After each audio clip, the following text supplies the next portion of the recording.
Today we're going to talk a little bit about gambling. Do you consider yourself a gambler?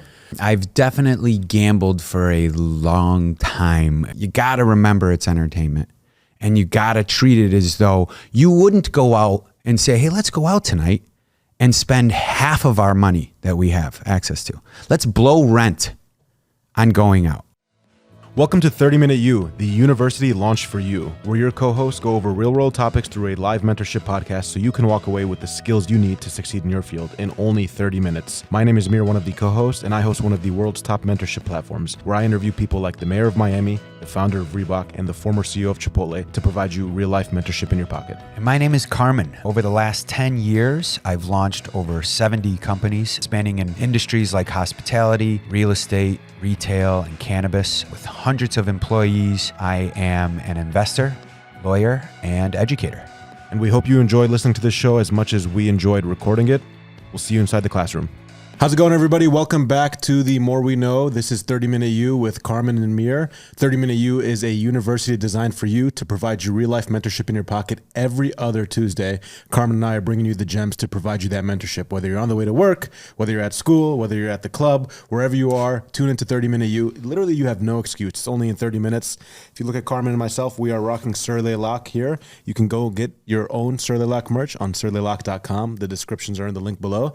Today, we're going to talk a little bit about gambling, literally rapid fire in under 30 minutes.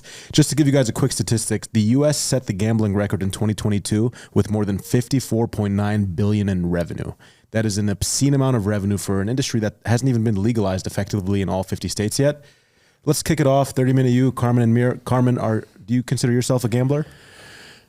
Well, I've definitely gambled for a long time and a long portion of time throughout my life. I was very young, and I think I kind of got into the idea of the maturity of it.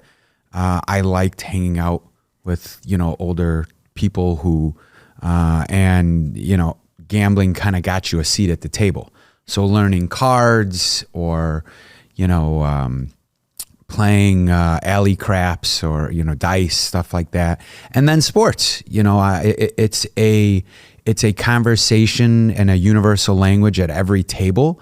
So, I just, I felt more mature as a child, as a kid, when I was fluent in the language of gambling. So yeah, I can't say it's been a big part of my life. It's just been a part of my life for so long. But I want to, to frame like 30 Minute You, there's nothing that either of us are going to say that people don't know about when it comes to like the perils of gambling. I think we should try in 20 plus minutes to frame what is the healthiest way to integrate gambling into your life, if it's going to be a part at all. And I'll start with an odd sort of offset analogy, but are you familiar with OnlyFans? Yes. Okay. Have you ever done OnlyFans? No. Okay. No I don't know if you, okay. I'll believe content. you. I'll believe you for you? that. I am familiar with the product. I remember in early 2020, well, so into the early stages of COVID, there was an opportunity actually presented to me. Really? Yes. And well, I won't go into details on that. Not to say that it was certainly kosher, but I didn't understand it. I didn't get it. I'm surprised at its success. This just goes to show that I don't know so much and am wrong often. But I'm surprised by its success. I understand the model. To answer your question, no, I've never done it. But I know people, I've not. But I get it. I know people in the industry. Now, let's just say for the sake of the argument that you subscribed to an OnlyFans account and you went in and actually like sent gifts or money or and really did it because you liked the exchange and the thrill of the DM. That interaction you're getting, the intimacy, and your heart starts kind of racing, and you chase that feel and that high. What if I told you that you were actually talking to some, pimply faced nerd on the West Coast and not the girl of your dreams who is sending you videos and pictures because they get so much attention and so many messages that they then hire management companies to do it. So what if you knew that? You knew, or what if you thought, wow, there's a 70% chance that the person I'm messaging is not actually the person? How would you react? I wouldn't want to do it anymore. The intimacy's gone. Yes. And yet, if that statistic were true, that there's a 70% chance that the person you're engaging with isn't, people still may do it because they're chasing that high and they're chasing that sort of sensation, even though there's a pretty darn strong likelihood that it's not genuine and true. I think about that when it comes to gambling. You know, there is over a 70% chance you will not win. Not on a one-to-one basis, but over time and into a vacuum of test, of frequency in wagers, there is a strong likelihood that you won't win. And yet I could tell you that, and you still probably, or statistically, people will still do it. So you had mentioned how long this has been, or how new of a market this is. You're totally right. 55 billion in last year. Not all the states have legalized. The first wave was in 2018. Illinois legalized in 19. But Illinois is a big gambling state. We're number 3. We are over $1 billion a month. Wow. Recently. Every month, over $1 billion is wagered. We are third behind New York and New Jersey as far as the largest handle in the country. And the tax rate, the money, this is new money for the state. We've collected over 190 million new dollars for the state budget. So we understand the state's interests is creating new revenue stream. But how should we look at this? How is we as individuals? And I think that's, when it comes to like hard work, Meer, like you've worked very hard. And after putting in all of the time on a project, the chance that you get paid or that it materializes is almost a miracle, right? There's no guarantee. So you've spent a ton of time. Now it's finally converted and materialized into some form of currency. Yep. And then you lose it. And you go and you bet on a game that you can't participate in the outcome, or you go to a casino. I think the difference between gambling and sports wagering is pretty significant. Really? If you and I want to go to a casino, we have to get in our cars. We have to drive. We probably have a set amount. Either our ATMs have a daily limit, or we went to the bank and put money in our pocket. But it's like a whole thing. Like we have to go to the casino. They've got the poker parlors, the little poker machines in Illinois. Chicago hasn't legalized, but you go to gas stations or little bar restaurants and they have these poker machines. There's limits. There's limits on how much you can win, on how much you can wager. And it's kind of like, and then you go home. You can't necessarily do it from your bed, or you can't do it from the work, and you can't do it while you're sitting at a dining table with family. Sports wagering, very different. It's all in your hand. Mm-hmm. It's on the thing that is basically, affixed to us at all times. And you could be doing it at all times. You could be doing it anywhere at any time. And the limits are basically whatever you're worth. They don't cap you, which becomes a little, dangerous, so to speak. So I think for me, it's, you gotta, if you're going to participate in sports wagering and you are betting your dollars to me, that hard work and the money, what I'm talking about is it's so disrespectful to yourself. Like that's where I personally check myself when I just spend 3 to 4 hours watching a game. And I'll tell you, there is a high to it. How many group chats are you in? Do you do fantasy sports? Yes. So, yes. I mean, I refuse to leave certain group chats because they're such good friends. And usually those group chats are hilarious, but I get FOMO'd out. I don't want to walk away from them because even if it's 90% talking about who we taking tonight. You know, is it the Lakers or are we going with the Red Sox or whatever, you know, whatever the sport is. This person's on the mound. Most of that is almost like encouraging and enabling. And I should, you know, save my time and energy by getting off of it, but I don't want to be left out. And I think, you know, there's so many things coming at us to sports wager. I mean, sports wagering on an advertising budget. It's beating beer companies.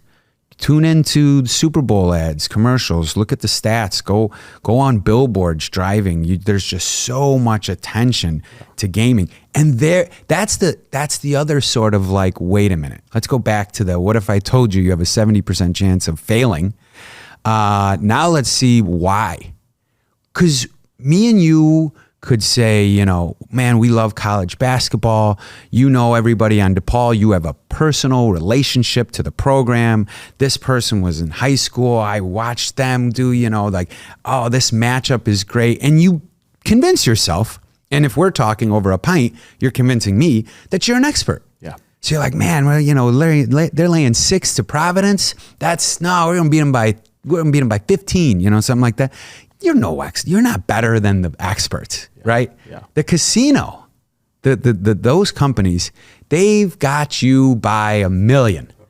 They've got you so buried on anything you think you know, they're the experts. So now imagine that you know, that goes back to the stat. How you have no chance. So let me ask you about that real quick. So if Carmen and I have our studio here for 30 Minute U, if I told you before you drove here, if I said, hey, you have a 70% chance of getting in a car crash on your way here, are you coming?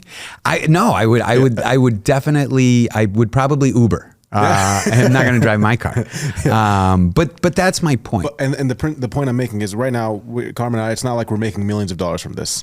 If I told you there's a 70% chance, but also we're making millions of dollars, or we have the potential to make 5, 10, 15 million, aren't you more incentivized or inclined to think, even though I know that, I might still make that drive?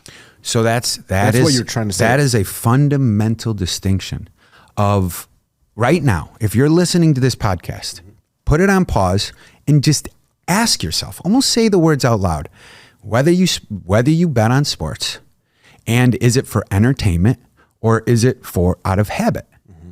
Entertainment, and then really, okay, well, how do I define that? Because everybody, when we're checking ourselves in the mirror, we're pretty lenient. Yeah. We're forgiving of ourselves. We may even fib and tell, no, we're doing the right thing. We're doing good.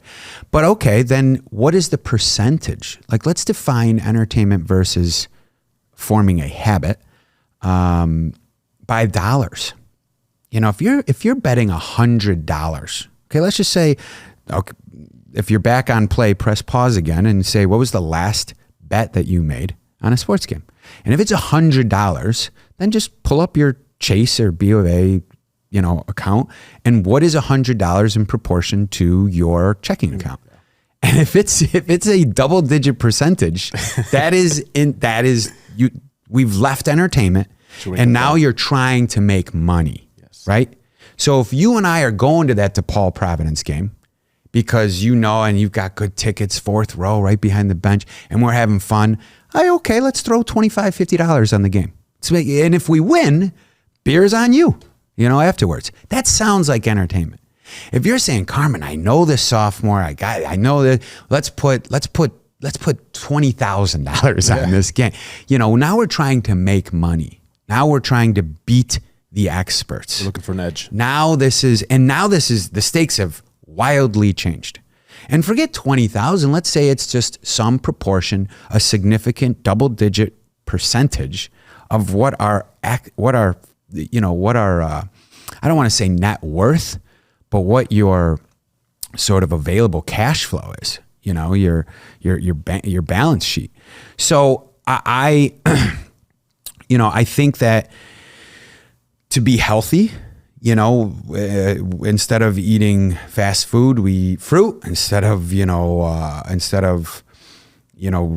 driving everywhere, we walk and run, and because we're doing that to be healthy. So what's the healthy way to look at sports wagering? And if it's you got to remember it's entertainment, and you got to treat it as though you wouldn't go out and say, hey, let's go out tonight and spend half of our money that we have access to. Let's blow rent on going out. If I were to tell you, hey, every time we go out, I can't pay rent because I blew it, you'd look at me and say, what the hell are you doing, Carmen? Yeah. This is a problem. Okay, same. Versus now it's not an entertainment anymore. Now I have a habit. And the reason I keep bringing up this habit is because I'm familiar with the emergence of sports wagering, and I've done deals with major tech companies that have to deal with not their principal, let's just say that gaming and wagering and fantasy sports, that's not their principal form of business, but they do the deals because of the data. You know, it becomes almost ancillary and substitute because they want to gain that pool of people. Okay, so I've got more than a modicum of understanding of their business model here. And in doing so, I've become like familiar with the horror stories. I mean, Australia is a country that is being ruined by gaming. 1 in 5 adults are addicts. An addict, by definition, like that's not just 1 in 5 people bet on a game or bet or gamble at a casino. 1 in 5 are addicts. I mean, that's kind of difficult for me to accept. And then, you know, you read and of the addiction pool. So of everything you could be addicted to, food, drugs, you know, anything. Of that pool of addiction, sports wagering has the highest conversion of suicide. 19% of addicts in sports wagering commit suicide or attempt to commit suicide. Wow. Sports wagering has the highest correlation to activity and domestic violence. The number one highest date of domestic violence is Super Bowl Sunday.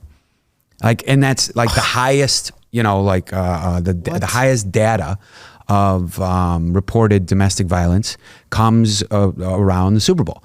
And the correlation is, you know, domestic violence from gambling from. So these are bad habits. We've left entertainment and we've gone into habits.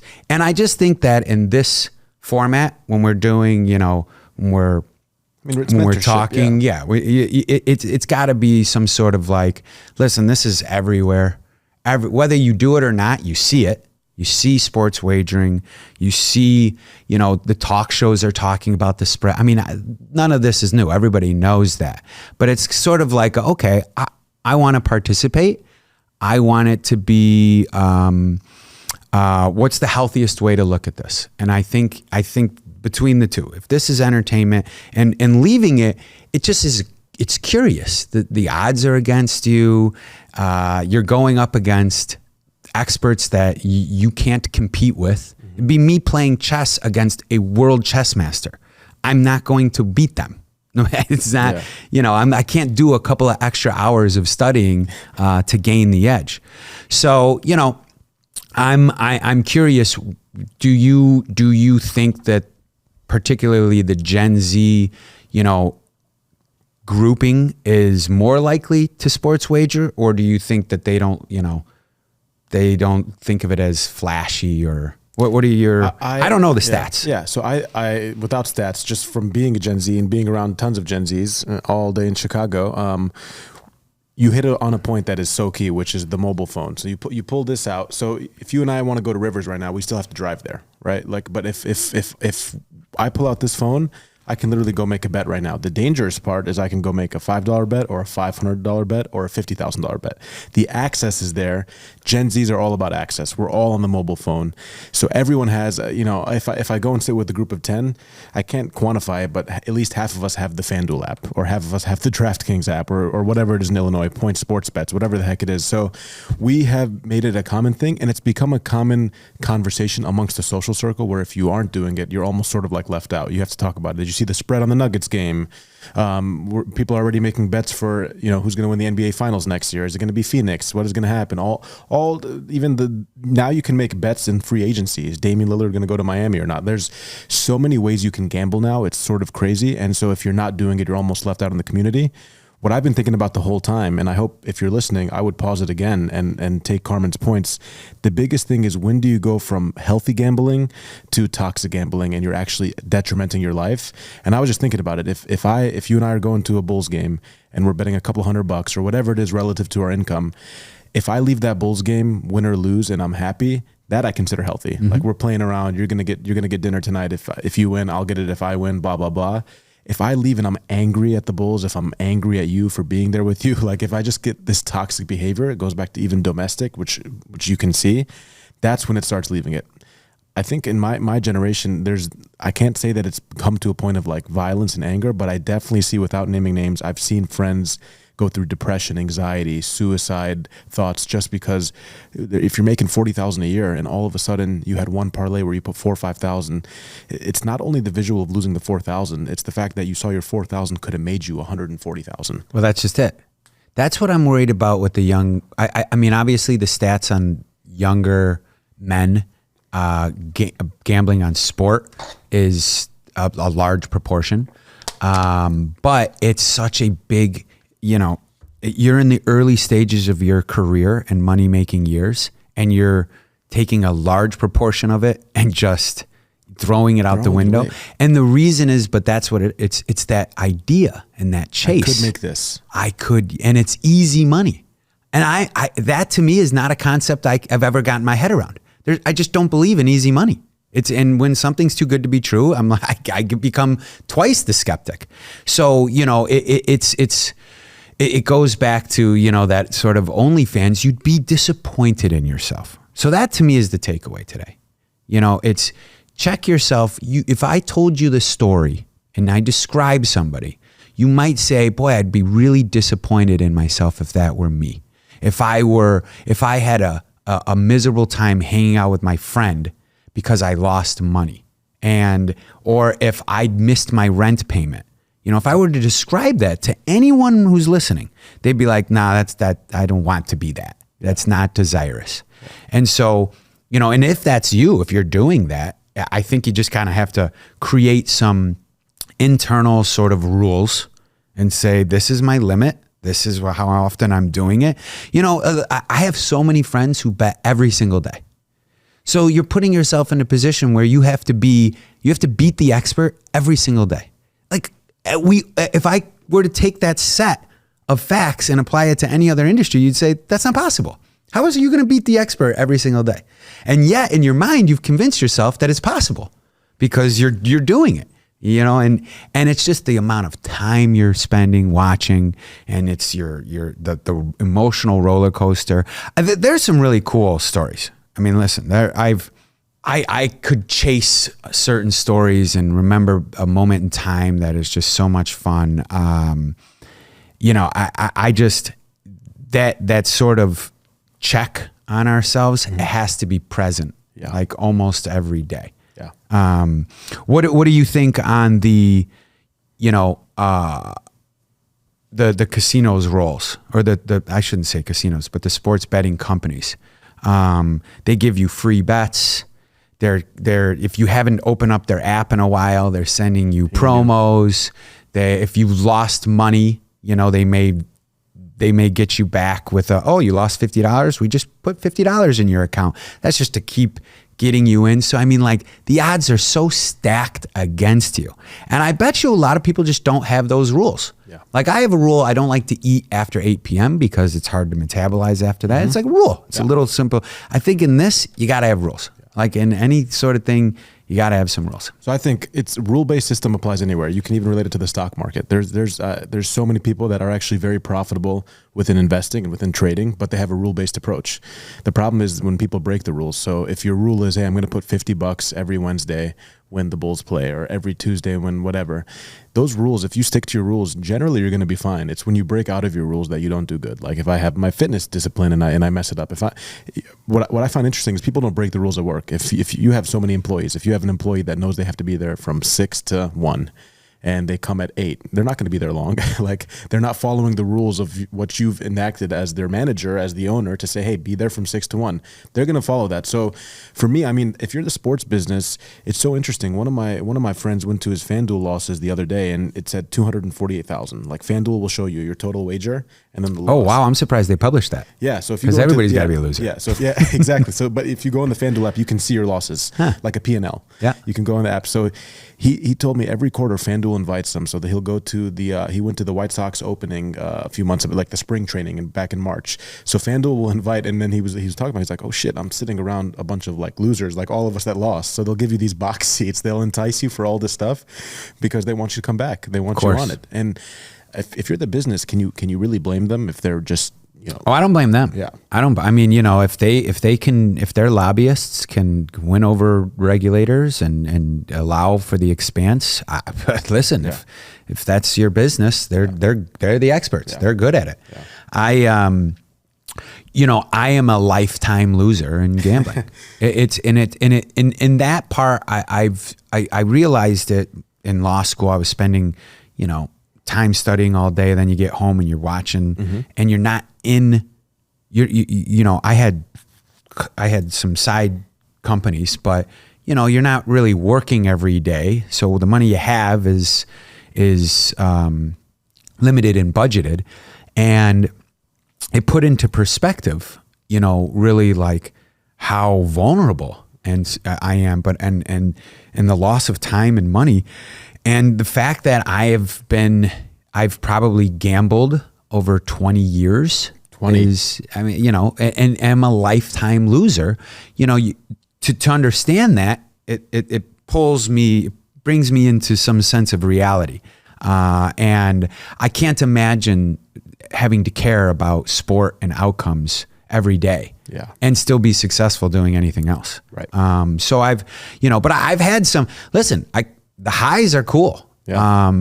There was, as a lifetime loser, and I'll put it into context, college football playoff a few years back, I had just been talking on a group chat, you know, and with buddies, and I'd basically said, you know, if these 7 things happen, and this team beats this team, and this team cracks the top 4 into the playoff, and if these 2 teams make it to the championship, I bet you the spread's going to be 7. I remember, you know, but okay, for the purposes, and that'd be interesting. And I said it, and those 7 things materialized. This took 3 weeks later, and I was like, wow, this is a sign. Maybe I got to put some serious coin on this. And because the universe had heard me, I had one of these gaming sports wagering companies, an exec out of Chicago. I just bumped into them at an event, and they'd said, you know, if you ever put in a big wager, we'll give you $25,000 as a bonus. And I'm like, this is the sign. So I'd put together, so I put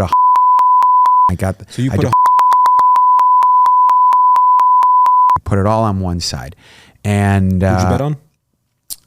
The specific game I bet was Georgia winning the national championship.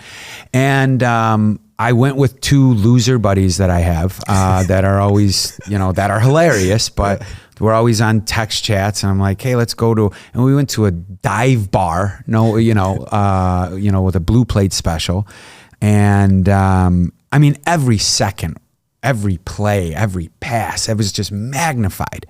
And I mean, and it was a very, very up and down game, close outcome. I mean, you had to watch the entirety of it. And I won. And it was the win, by the way. Well, yeah, you're right, because you weighed, but you're taking, 10% off and all this other stuff. But let's just call it. And I had to pool money together. It took me a minute to do that. And I thought, wow, this is incredible. I cannot believe, that was the biggest bet I've ever made. And I won, and you begin to get your mind begins to play some tricks on you. And so I thought, oh, this is, I just made but I had a blast. I mean, we're doing shots, we're yelling, we're, hugging. It was just a great night. Now you fast forward a couple weeks, and I had some buddies who went to Indiana. I went to the University of Illinois. Both of our basketball teams were good. We decided to get a plane, go to Bloomington, watch Illinois, Indiana. Illinois hasn't won in Bloomington in, however many years. I get seats right behind our bench. We go a few hours early. We're, drinking on the plane, sodas. It's just so much fun, all in good fun. And I didn't even think to bet on it. It was like it was all about entertainment and fun and camaraderie.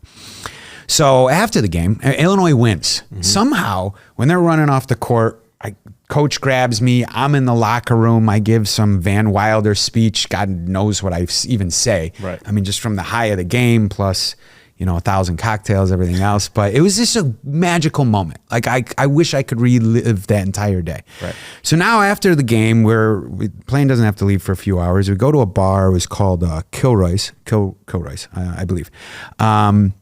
And this college basketball game comes up, and I get a call from a buddy of mine who's big sports gambler. He does it for his living.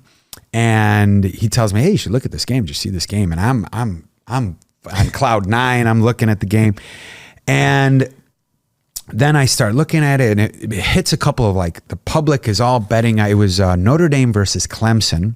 Okay. Clemson -1, I believe, and Notre Dame was at home. And everybody's betting on Notre Dame, and why is Clemson favored? I mean, these two teams were meaningless. Neither of them were that good. Yeah. But it had a couple of the line changed, favoring Clemson more, even though more money came on. The sports gambling called me just to talk about something else, but said the game.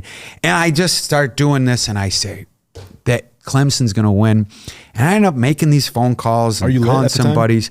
Oh, and so I end up getting back to, let's just say, and what's worse, well, maybe not worse, but what's equally as bad, I'm telling everybody, Clemson -1, I'm guaranteeing everyone in the bar's bet. Don't worry about, I'll guarantee your bet. I'll give you the money. If this is a lock, this is great. Everybody, I make them put it on TV. Clemson lost by 50. I mean, the game was over by 3 minutes in. I mean, who knows, and it was done. And I mean, forget, lost the money, the embarrassment. Everybody's just looking at me like, what is the matter with you? What did you see? I mean, it wasn't even close. Yeah. But it was a sobering moment. So, okay, you make the money, I gave it right back. I've never had a winning year, month. It's just not even possible. And it's really why I don't, I established some rules for myself because you can very quickly see, and especially if you're teased with a win. And the companies know that. That's why they give you the free 50 hoping you win. Because once you're there, you're not withdrawing, nope. Being like, got my 50 back. Nope. You're like, oh, I'm going to do this again and again and again. And I just, and you're never going to beat the experts. And the high that you're chasing is only that. It's temporary and fleeting. Yeah. But I'm sure we all have that great story. I don't forget where I was when great moments in sport history. I love going to sports. You know that. I fly all over the country. Yep. And I love great seats, and I love rooting. But I hate, and I love the example you use, I hate having a horrible time in a magical setting, right? Mm-hmm. And the only reason you'd have a horrible time is if you put too much on the line. And it really takes away from what this actually is, which is entertainment. Yeah. That's what it comes down to. It's entertainment. Guys, look, that's 30 Minute You for today. I want to just say, if you're listening in, if you're even thinking about gambling, or maybe you are now, or maybe you're catching yourself, maybe there's a couple things that Carmen or I really resonated with you today. I think Carmen's story right there is so powerful because he just showed you the highs and the lows of making 100K, and a game is like an hour long, and then losing it a couple weeks later, but losing it in a very interesting way as well. So that's just, there's so many lessons there, but that's the whole premise of 30 Minute You. We're aiming to be your university in your pocket every other Tuesday. So if you enjoy this, please download, leave a review, and send it to a friend who's in university, needs a real life university like this. Because I don't know, do they teach this at U of I? They haven't asked me to teach it yet, but I'll jockey to get it on the curriculum. Yeah. We'll see you guys next time. Make sure to check us out on Apple, Spotify, YouTube, wherever you listen to podcasts, and check out Surly Lock if you like what we're wearing. Love it.